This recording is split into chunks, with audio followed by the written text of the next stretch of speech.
Hey everyone, it's Raghu back with Mindrolling, and I'm really happy to have two individuals that I love dearly, Sharon Salzberg and Noah Markus. And we're hi, welcome and hi. And we have a very specific agenda here, and I might as well speak to it.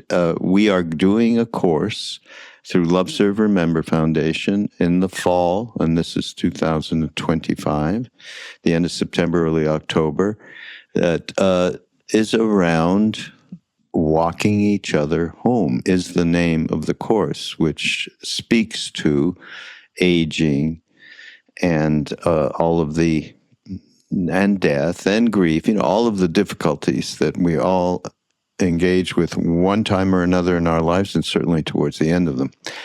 So Noah thought, we need an expert here. Of course, I said to Sharon, do you want to do a podcast around aging? She said, well, okay, I qualify. So that's where we are. And so do I. But before Noah starts and takes this over, I was with Ram Dass. I don't know. I mean, it's a long time. I mean, this book came out after his stroke, and he was in the middle of it. He was just finishing it when he had his stroke. And this book is called Still Here. And it's a really great book. But so I read it, and I don't know, it was probably in the early 2000s or something. I was with him, and I said, I read your new book. It's just awful, Ram Dass. Everything that you say in it that is about people who are absolutely denying aging, I'm doing. And you've enumerated it for me. Thanks so much. He laughed. But I think we all have, that specific problem of denying in so many different ways, which we hopefully will elucidate a little bit, this process. So Noah, go for it. Well, we can just start there. How about just that shift in perspective that one undergoes as they start to age? I mean, I've gone from when I was a bit younger to my body is a amusement park. Now, as I get older, I start to realize I have to treat my body more as a temple. So that is certainly one place to start. And I've been, as I get more into this course, I keep thinking, boy, how do we make this not appealing? Appealing is the wrong word. How do we make this something that is for everyone and not just for people who are of a certain age? So that's one place I start, was that feeling of invulnerability in youth and how that translates as we get older, and just dealing with that a little bit. Go for it, Sharon. Well, I think there are actually a couple of different things going on. One, of course, could be denial, like, why not? Let's pretend. But the other thing is almost like the dreamlike nature of the passage of time. It really, just as the Buddha said, it's like a dream, and some friends came to visit Joseph Goldstein and I the other day, and we knew them back in the day in India in 1971, when we first met, and told lots of stories and about that time. Remember when a snake came into our hut, and remember this and remember that? And at one point somebody said, you realize we're not going to remember today at some point, but we're going to remember that way back when, Yeah. And I think Michelle Obama said, I don't know if it was the last thing her mother said to her before she died or close to it. At one point, her mom just said, it goes really fast. So it is like a dream. It's like, how did this happen? We used to be together in India and have, hepatitis, and now it's all like arthritis or something. It's very different. And And then, of course, there is denial, which is a societal norm. Let's pretend, let's buy another cream, make believe like it's not happening, or let's accumulate enough stuff and then we'll be safe from change, even from deaths. So I think there's a lot of different things going on. Right. So let's dig into the meat of it then. Let's talk about dealing with change. And, I guess this whole episode could be called Embracing Impermanence in some way. So how do we start to approach impermanence and then maybe even embrace it? Of course, to recognize that it's inevitable, it's the nature of things. We experience it in every moment. And also to recognize that we will have received a lot of messages saying the other. This is permanent. This identity is permanent. You're accumulating, like I just said, enough stuff is going to allow you to enjoy something forever. Seeking control over someone is going to keep them from changing. Many, many messages that come through, and we incorporate into our psyche and our hearts and live from. But I sometimes call those kinds of ideas misplaced faith. Like we have faith something is going to keep us safe. That can never keep us safe.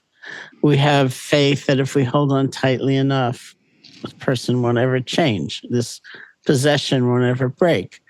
And sort of recognizing that and the mistake that we've made, at the same time honoring that wish to be happy, to be fulfilled, to live fully, allows us, I think, to recognize that attitude or that spirit each time it comes up and remind ourselves, done that, I've held on really tightly before. Didn't work, right? And out of that kind of compassion for ourselves, just kind of reel it back. Absolutely. Yeah, I guess I'm still, I don't know, and I think Raghu has a little bit of this too. Neither of us are horribly good at embracing change. And anyway, so I don't know. How do I just shift my perspective a little bit and not see change as a bad thing? Well, you might see it as a bad thing, but it's happening anyway. So then you have to realize the consequences of seeing it as a bad thing. It's like, that's the misplaced faith. It's somehow thinking, I don't like that. I'm going to make it go away. We're not going to make it go away. I mean, every breath could teach us something about change, right? We breathe out. We don't actually know that we're going to breathe in again. It's all, and the things we hold is so solid. Like if you have physical pain, it feels unremitting, unchanging, forever. If you have emotional pain, you have heartache, you have disappointment, we do the same thing. We kind of create solidity where there's actually change. And we need to see directly for ourselves what a relief it is to recognize these things are in a live system. They hurt. That is genuinely true. But there's movement in there. There's space in there. And once we see change, we see life. And something really shifts for us, even in difficult circumstance when we see change. We don't quite believe it from afar, but if we make that experiment, we'll see that.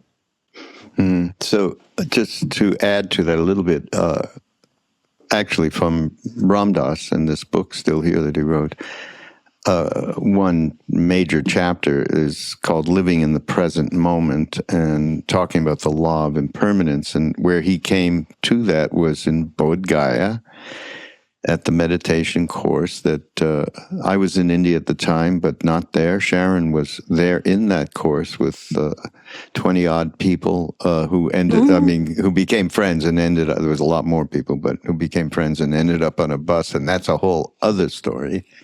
But so he talked about, he said, well, the concept of anicca, as it's called in Pali, Anicca. anicca. Anicca. Anicca. Anicca. He said, I had a glimpse of that when taking psychedelics. That you get an in-depth experience of the changeability of everything, every moment. So, and then he talked about one of the practices that they did in India, certain monks would be to go to a cemetery or charnel grounds, and they would sit and meditate upon the different stages of decaying bodies. That's a pretty fast track to understanding change. And so he points to the reality is, of course, we are in the West. We do not have that culture. We do not have, the history. And how do we find a way that is so direct for us that we stop this tremendous belief in holding on, to the moment?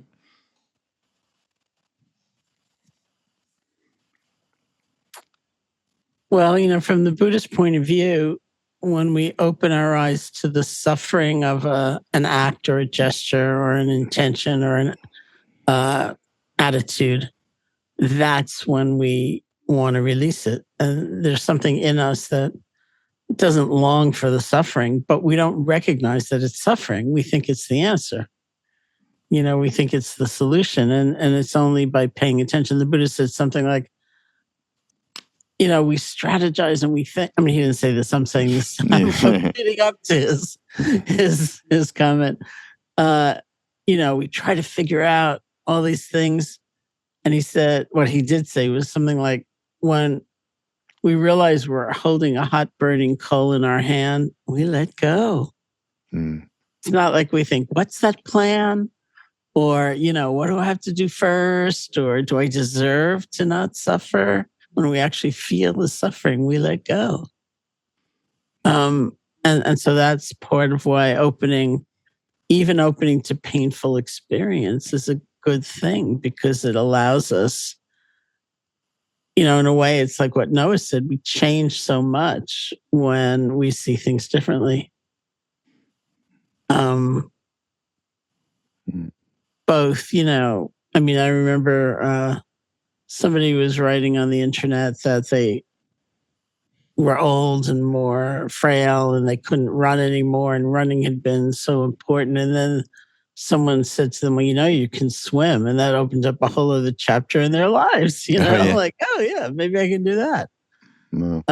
We feel like everything shuts down, everything is closed. And I remember I once did a retreat with Sonny Rinpoche on aging. And I swear I was like the youngest person in the room. I was maybe 60. I just wanted to be with him. Who was it that you did it with? Sonny Rinpoche. Tsokni. Yeah. And he's young, but he was young then, right? He's always been younger than me, but he noticed his students were getting older, and we had small groups, discussion groups in the afternoon. And I said something like, I realized when I got to be a certain age that some of the things I kind of casually thought I might do in my life, like go to journalism school, I realized that's not going to happen. It's just not going to happen. And there was a woman who was like 80 years old in the group, and she chastised me. She said she was about to do like a bus tour of Tibet. And she was learning Tibetan, and like, why didn't I have a sense of adventure anymore? And I could do whatever. And I don't think that's quite true for me, but there's something about not losing the sense of adventure and curiosity, which I think it may take a very different form than we had been thinking in our youth, but it can still be there. That's interesting. That just raises the thought for me. Like, when I was younger, I was sure, hey, I'm gonna be a writer when I grow up. I'm gonna be a famous writer. I'm gonna write movies, whatever. and that didn't come to fruition. And hey, I'm not gone yet. I still have plenty of time. I might write something. Who knows? But that hasn't been the direction my life has gone in. So how do we help shift those dreams of our youth, our ambitions as we age, and maybe how do we let go of some of that and be okay with it?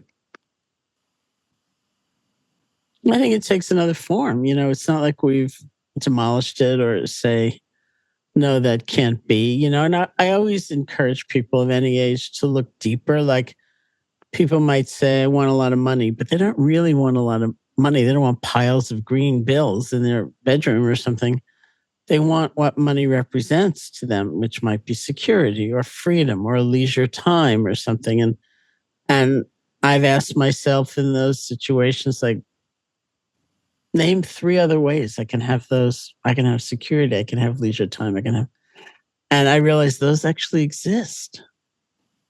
When I look deeper into what's the value, what's the real heartfelt aspiration behind a desire, I realized, there might be a lot of ways of bringing that to life and fruition, not just the singular thing that I was counting on, which disappointed or, was too remote or something like that. When you said you want to be a famous writer, that was interesting, Yeah. Because, what does fame represent?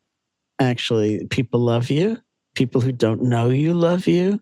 More people know your name than you know theirs. I mean, it's just an interesting investigation.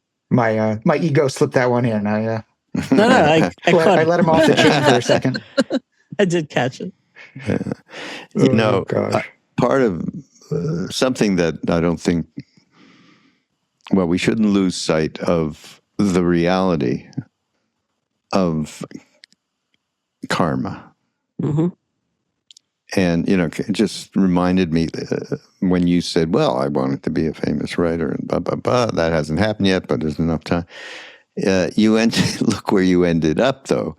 Like, just Noah is in his day-to-day is our curator of Ram Dass library at Love, Serve, Remember. So he's had to immerse himself. You have had to immerse yourself in all of this wisdom of Ram Dass and humor and pathos and life, etc. He lived it to the max.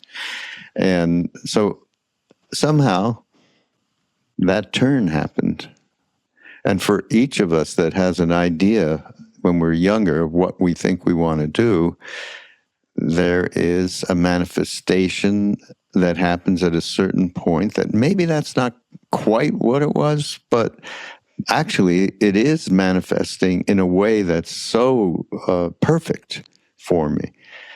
And getting aligned with that concept alone is a matter of doing some work related to spiritual practice so that mindfulness comes in, and I think, Sharon, this is something I think you need to speak to in relation, especially to the grasping that we all do in terms of time and space, and right?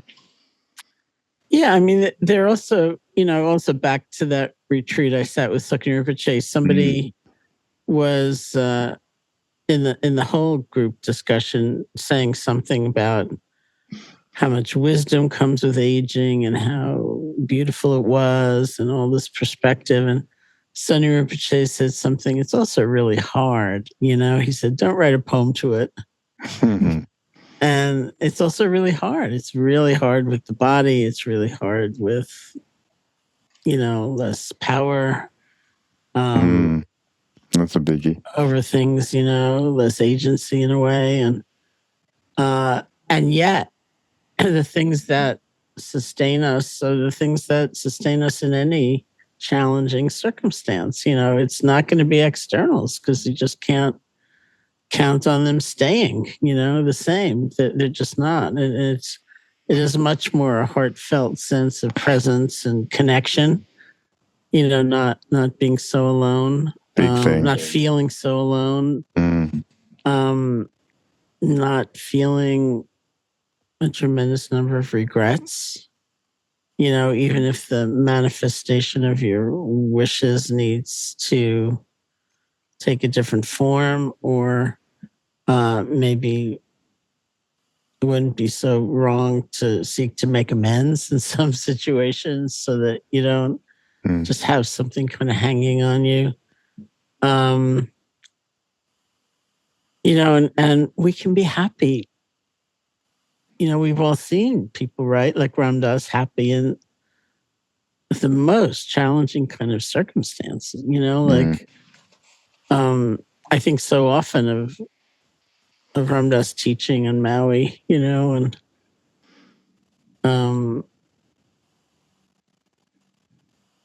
sitting up on that stage with him, and there'd be those long pauses from his aphasia. And part of my mind would be saying to myself, don't give him the word. That's the wrong thing to do. Don't just fill in the blank. And part of my mind would be saying to myself, would you get up here in public if you were, challenged in a way that used to be your superpower? Yeah.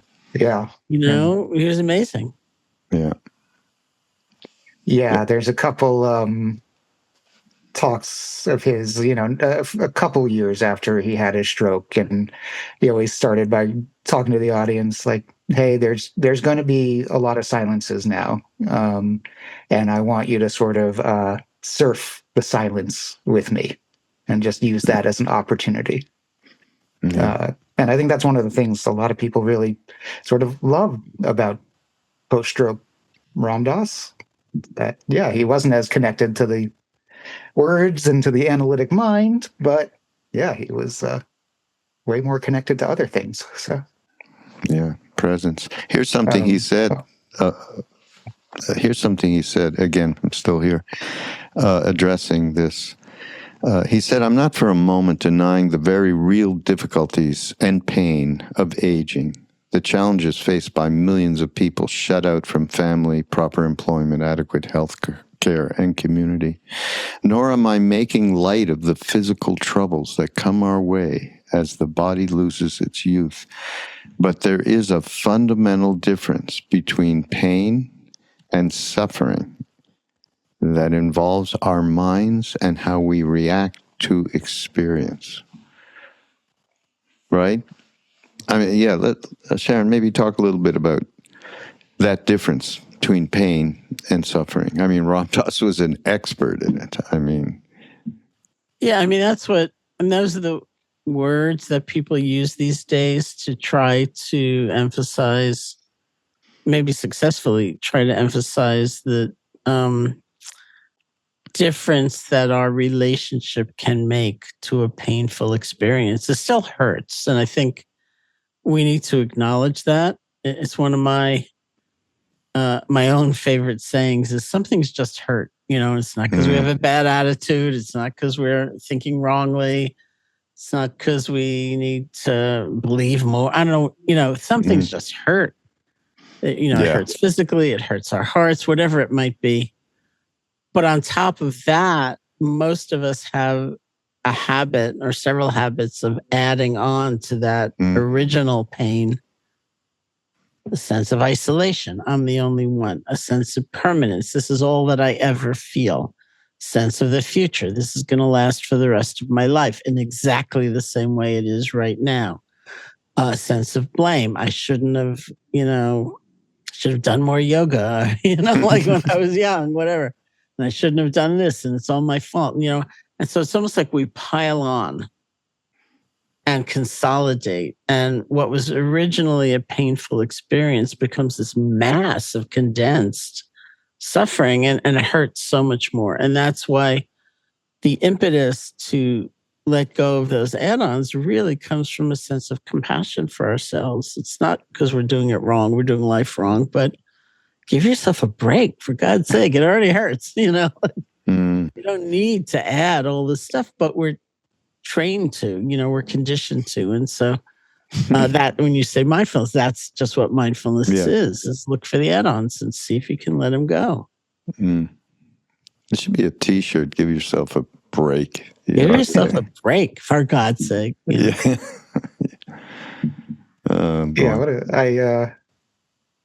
I deal with migraines, and I always pop on this one meditation I found whenever I have one coming on, and the guy is always talking about when it comes to pain, it's resistance is what causes the suffering, not necessarily the pain itself. So I try to work with that a lot. And that's a pretty decent reminder. With physical pain, I mean, a very strong habit for most of us is to tighten up the whole rest of the body as though to somehow expel the original pain, like, push it out. So then what we've done is we've had attention to pain, and it hurts more. Yeah. The reactivity that Ram Dass talked about, though, is, for me, I think is a prime message. I mean, that in terms of there's input coming in, it's either physical pain or emotional pain or something that comes into you that you immediately react to. And if we can get that reaction time, slowed down into space, a little bit more spaciousness. And that really can only happen through a practice of some sort, meditative practice, mindfulness practice. So I think that that's really important in terms of this definition that we're moving towards between pain and suffering.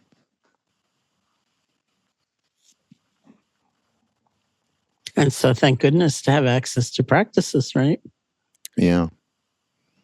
And by the way, while we're speaking to that, there's sometimes very difficult to go to retreats or even do stuff online for one reason or another. There is a great Vipassana practice from Sharon and Joseph, correct? On Sounds True.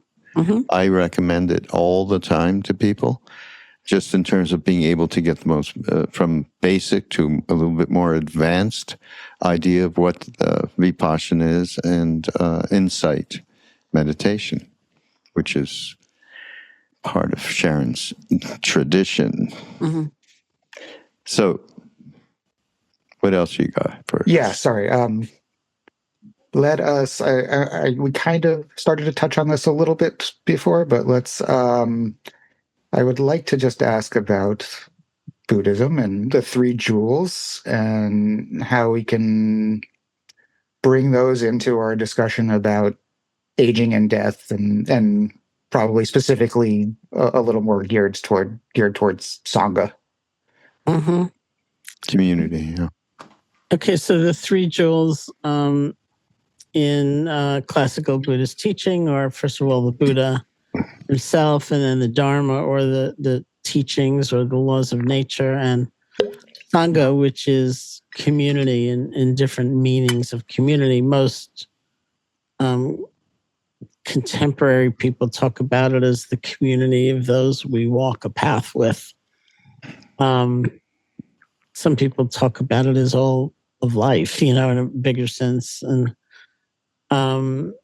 And there's also a meaning of Sangha, which has to do with basically drawing inspiration from models, like the Buddha himself or great teachers, or seeing that people, human beings, have really come to experience a free mind and heart. And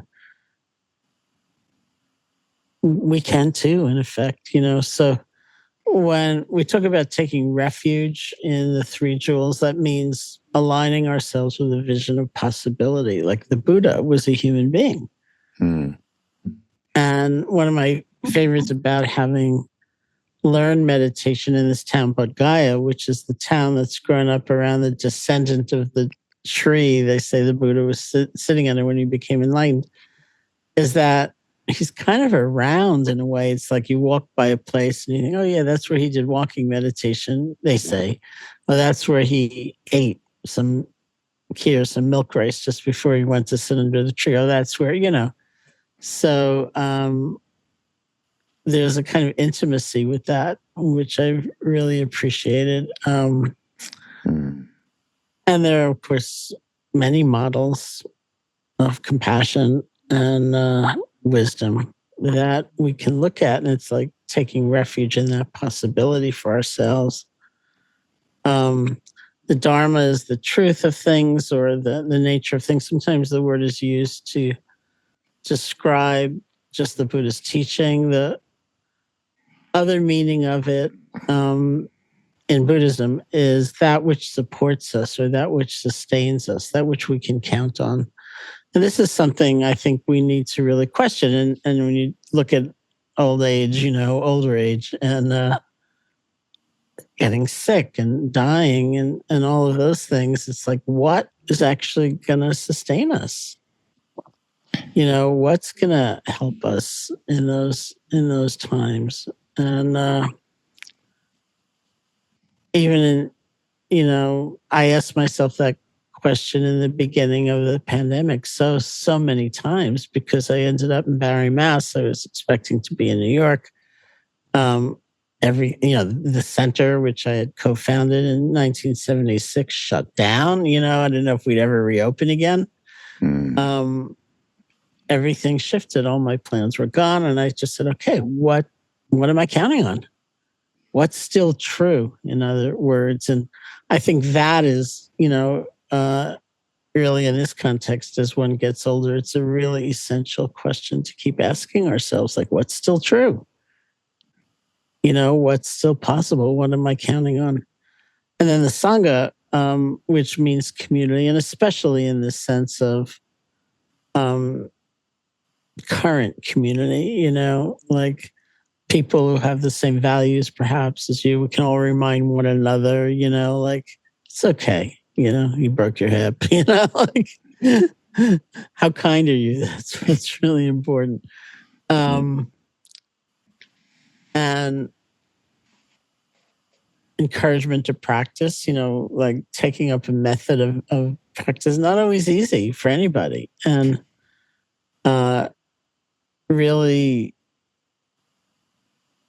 having those reminders and being able to remind others, so there's giving and receiving in all directions all the time. It's always changing and it's really important. And, I was always struck, even before the pandemic, reading about an epidemic of loneliness. And I kept thinking, well, it can't, or I'd read about how social connection could be a healing agent in different clinical conditions. And I think, well, it can't just be a question of numbers, right? Like I only have 5 friends, I need 8, It's got to be some inner sense of connection. Because we all know people who are like mad introverts, and they're not going to go out and go to parties and things like that, but they feel deeply connected to life, to humanity, to living beings. And they really care. And that is the life force that keeps them going in those ways. And so in some way or another, emphasizing connection, I think, is really important. And a lot of what happens in society as we get older, of course, is kind of enforced isolation. Maybe, I went a few months ago to do some pulmonary tests in this hospital. And, the woman said the first thing she looked at my age. She looked at my medical history, asthma, and things like that. And then she said to me, "Where did you used to work?" And I said, "I still work." So,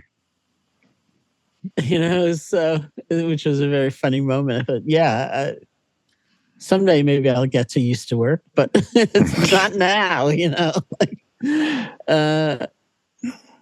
there's so much that isolates us as we get older, and a lot of people can't work anymore, or can't walk anymore. There's all kinds of stuff that goes away, genuinely difficult, but we can have that profound sense of connection nonetheless.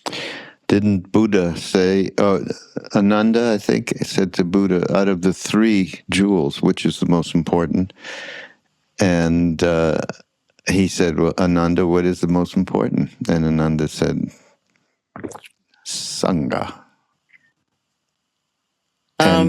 Usually, Ananda's kind of the fall guy, so it's not always told in such a straightforward way. They say Ananda said, one version of it is that Ananda said to the Buddha one day, half of the holy life is having good friends. And the Buddha said, not so. The whole of the holy life is having good friends. Yeah. Except for recently, I've seen online, His Holiness the Dalai Lama saying that Dharma is the most important thing. And I wish I could ask him about that. He just turned 90. That was an interesting moment in time, too.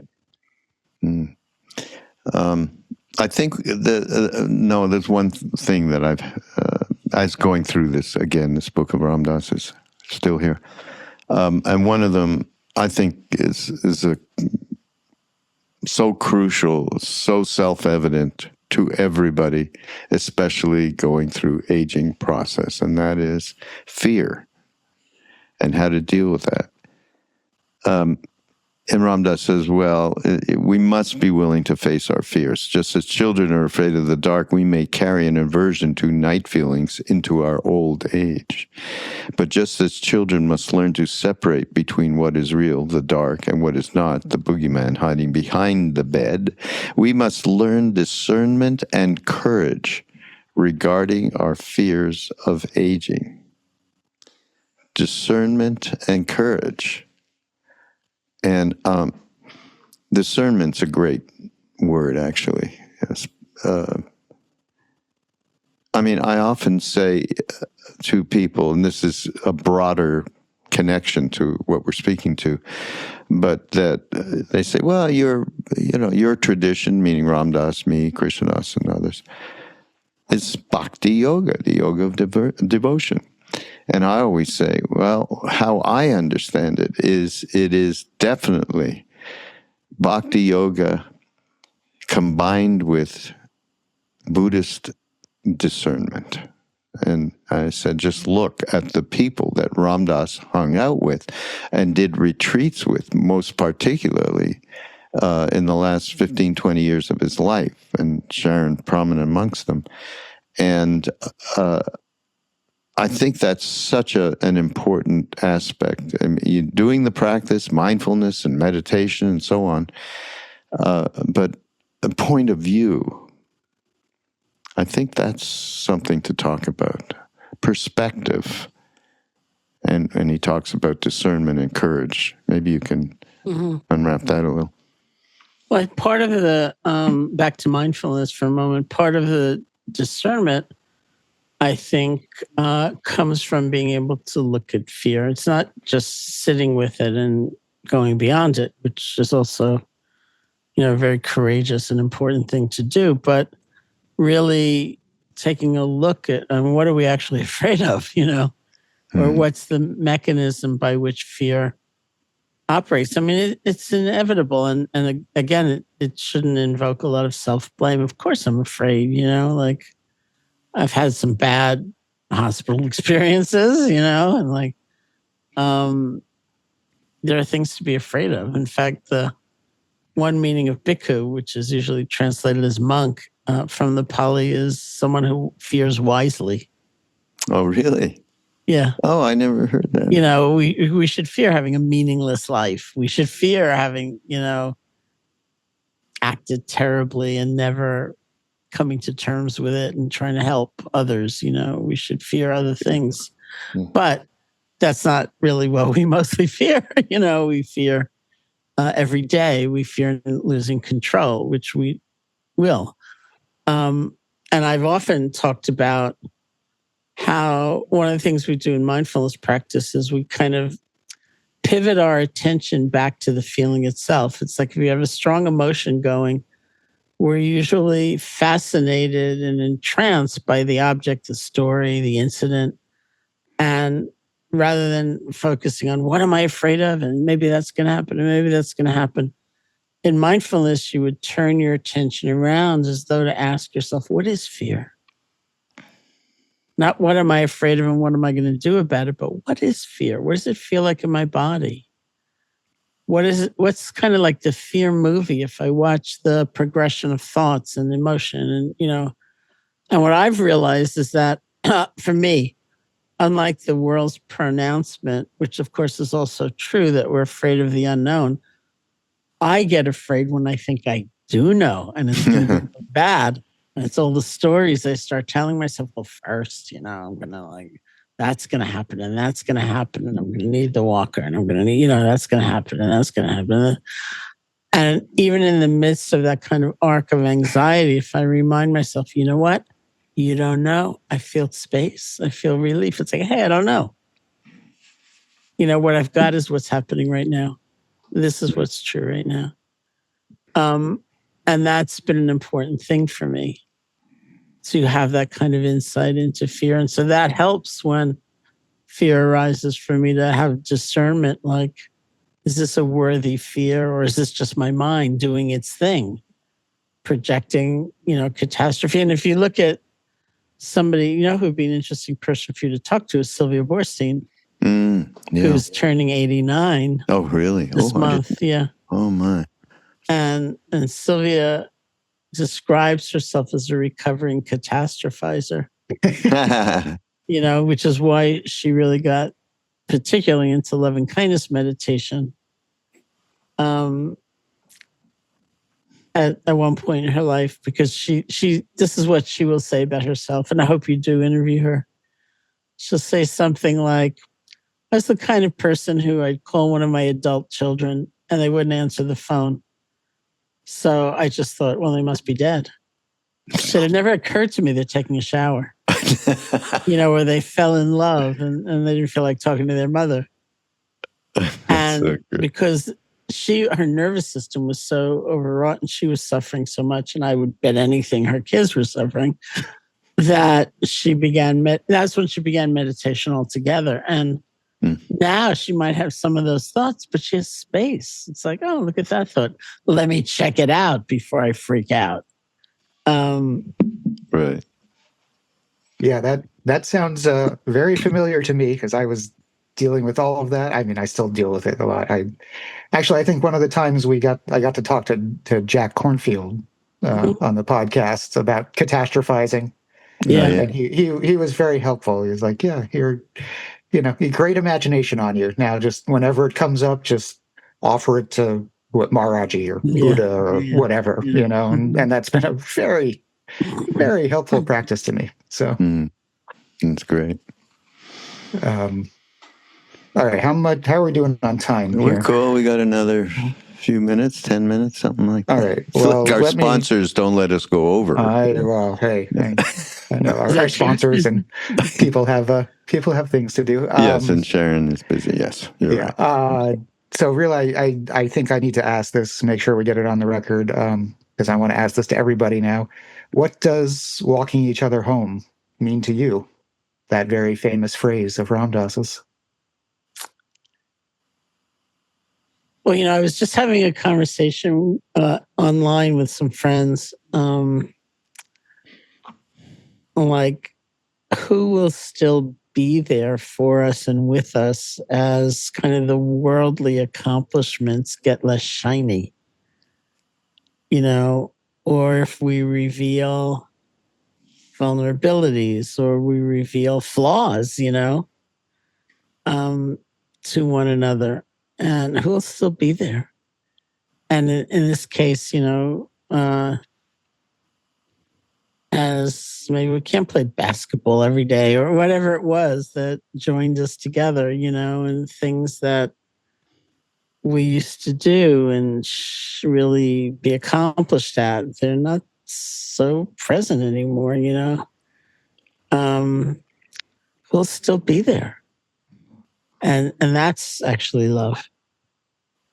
And I remember when Ramdas, the night I learned he had the stroke, and I was teaching a retreat in Barrie at the Insight Meditation Society, and Mirabai Bush happened to be sitting that retreat. So I pulled her out of the course. And we're sitting in my house doing a kind of vigil. And I wrote a bunch about this in my book, Faith. I remember thinking, first there was attachment. Of course, I wanted him to get better. And then I realized I wanted him to be better than he was before. You know? That's great. And I realized the difference between that and knowing I wanted him to know that I was there with him and for him, no matter what. Even if he never spoke again, even if he never walked again. And that's different than, I mean, obviously, as human beings, we want people to get better. We want them to recover. But when it becomes almost like a need of ours, you know, then that's really different. And so I learned so much, you know, even at a distance from that experience. Oh God, you're just prompting me or making me think about something, Sharon. Yeah, I can see that. When we were up on stage with him in Maui, and he would, I'm so embarrassed, but I'm going to tell this. He would, as you know, of course, he had difficult with speech and remembering words, and you're always on edge. Don't say that word, like you already mentioned earlier. But then he also, because it was comfortable for him, there were stories that he liked to tell. And me being the quote unquote producer of the event, I was, I don't think I ever said, we already heard that one, but in my head, oh no. And then, of course, I felt guilty and everything else. But the good thing with Ram Dass is I could, after the thing, we were having food or whatever and just sitting around, I would tell him what happened and just apologize. And he'd look at me like I was nuts, of course. You know, this is just human. It's okay. That's the other great Jack Kornfield phrase. It's okay. We're just human. Yeah. Of course, then he would look at you at the end of on stage sometimes and look at you, Raghu, did I do okay? Is that what you wanted? Right. No, he'd do that too. Oh, God. Delightful. Now, you know, these are such delights. We have it just reminds me of the movie, and Sharon, you knew him. I should, tell you, this is coming out soon. It's K.K. Shah, a doc that we did, and we did show it in New York, and we'll be getting it out there shortly. But in it, he's recalling stories of people he had been with and how much they meant to him, obviously, and particularly Neem Karoli Baba Maharaji. And he would just say, in a very honest way, you know, it didn't come with, you know, what you described piling on before. It didn't come with that. So that's a major thing, everybody, though. You know, we should really take notice of what we do to ourselves. But he would just say, you know, he would be walking with Maharaji somewhere before he was using, I mean, he knew him since he was 7 years old. So it was a long time back, and they would walk, and he put his arm around his shoulder, you know, and it meant the whole world to him. And he just said, I miss those days, you know, sometimes I miss those days. So I'm just thinking of Ram Dass, you know, and I feel the same. And I think it's okay. That's an okay thing. You know, it's not, as long as you're not dragged into some deep, swirling darkness around, look, I don't have anything now, and being with, you know, as long as it's not piling on, it's okay, right? That's what you were saying? I think, yeah, that is what I'm saying. Yeah. I think everybody listening is going to have somebody in their life where they're thinking, I think you told that story 10 minutes ago, you know, like. Yeah, exactly. And, and now we do it all the time. ourselves. And Krishnadas is certainly. a good example of it. Well, that's how, I mean, I listen to Ram Dass. That's my job. I listen to Ram Dass all day, and he's telling the same stories over and over and over again. And guess Well, I what? think I still I get something fresh or new out of it at different points in my life. So yeah. At one point, early-ish on in our teaching, somebody said to Joseph, "Hasn't anything happened to you since you left India?" Because it was just like the same India story, one after another, So, yeah, we all do that. Yeah. But then when we get older, we don't realize we're doing that. And that's the real issue. Yeah. Oh boy. Got one more? I mean, I got questions for days, but I would also. Oh, really? I wouldn't. Well, no, mind, we're good for one more. One more. All right. I just this actually isn't really even a question. This is more of a just, I don't know, a reflection, I guess, on this the going through walking each other home, the book, the lovely book that Mirabai Bush did with Ram Dass. Yeah. One of the lines that stuck out to me from Ram Dass was, "Love is the best preparation for death." And I don't know, that one hit me pretty hard, and I just was wondering, I don't know, what that inspires in you, Sharon. Any thoughts? Yeah, I mean, there are a couple of different things. One is, I mean, classically within Buddhism, metta or loving kindness is the antidote to fear. And they say that's when the Buddha first taught loving kindness, was as the antidote to fear. And I think it figures in all aspects of our lives, like in a difficult relationship, where it seems so stupid to think about practicing loving kindness or compassion for this person who you really don't like, whose actions you want to help prevent. Sometimes I actually ask myself, is this a dynamic or a relationship where I would suffer from having less fear? And I never come up with yes, let's have more fear idea. So right. I think that's part of it. And part of what came into my mind was one of the things I've heard is that the Buddha said, if you're sitting with somebody who is dying, remind them of the good things that they've done. And at first, I just didn't understand that. I thought, well, wouldn't that make them more attached to life and they'd struggle more? You don't want that.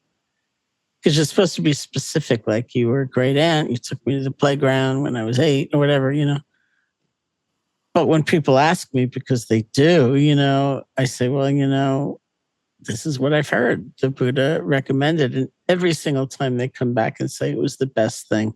Because it brought an energy into the room of love, of openness, of joy, even, in the midst of grave suffering. And I thought, maybe that's how it works, like obviously you don't want to be dying and just thinking about all of the ways you messed up and your regrets. And, so it wouldn't be bad to live a life with less of that. But, at the same time, in great suffering, sometimes we overlook the joy that is also there. Maybe in part of, some circumstance or another. And I also hear those stories, I'm sure you have as well, over and over again, like for a thing that we have no control over, like dying, because if we had control, we wouldn't do it, most of us. People seem to have something going where, they say it was the oddest thing. They waited for their son to come from across the country and then they died. The doctors all thought they died before. Or reversing that, people say to me, it was so sad. My mother died the one time I went to get a cup of coffee and I feel so guilty about that. And I said, don't feel guilty. She waited for you to be gone so you wouldn't suffer, in that moment. Or, people wait for somebody to graduate and you think, how are you waiting? And so somehow we have such a powerful sense of connection sometimes, which is love. that it is the most important thing. Yeah. Hmm. The Great, Beatles thank you. said that, didn't they? Love Who? is all. The Beatles. Love is all you need. Love is I all might you need. well have. That's my era. The Beatles. Is this the moment to say I was at Woodstock and I saw the Beatles and Elvis on Ed Sullivan? What, live? No. I on saw TV. them on Ed's. Yeah, I saw them on TV. And later on, I was at Woodstock. So I just want you to know that. I didn't know. References. Yes. Let's hear Those are a appropriate Woodstock cultural story. references for me. Oh, I didn't. That is not something I knew, and I've known You you didn't for know an that awful either? long. No, that you were at Woodstock. No, I was at Woodstock. I wasn't there, so I didn't see you. Oh boy, I saw Wavy Wavy, yeah. What at his breakfast. Yeah, that was Wavy. Real love too. In action, yeah, love in action. Mm-hmm. That's a whole other subject. Well, this has been wonderful. Yeah, thank you, Sharon. Oh, you're welcome. It's great to see you both. Yeah, I look forward to the course, the whole thing. Yeah. Well, and as he gets it together, he'll share it. And everybody, just certainly take advantage if you can. Sharon? Are you at? Are you in? Barry. You're in Barrie. Yeah. Everybody, take advantage of this wonderful retreat center. Many of us have been to over many, many years, and Insight IMS. Is it IMS.org? Yeah, or I'm used to the old one, dharma.org, which still works, DHARMA.org. But I think if you just put an Insight Meditation Society, yeah, you're going to get it. Yeah, Joseph and Sharon. And then on the other side of the country, if you are, is Jack Cornfield and Spirit Rock. And those three people brought this incredible teaching back to the West, or certainly to the U.S. I mean, there are many people, of course, in this practice, but please take advantage of it. And Sharon has a wonderful podcast on Be Here Now Network. So go to BeHereNowNetwork.com/ I don't know if it's Sharon. Meta Hour. Meta. META. META. Two T's. Two T's, yeah. Loving META. kindness is meta in Pali. Yeah. And take advantage, everybody. And we will see you next week on Mindrolling. Thanks again, everybody. Thank you, Noah. Thank you. Bye.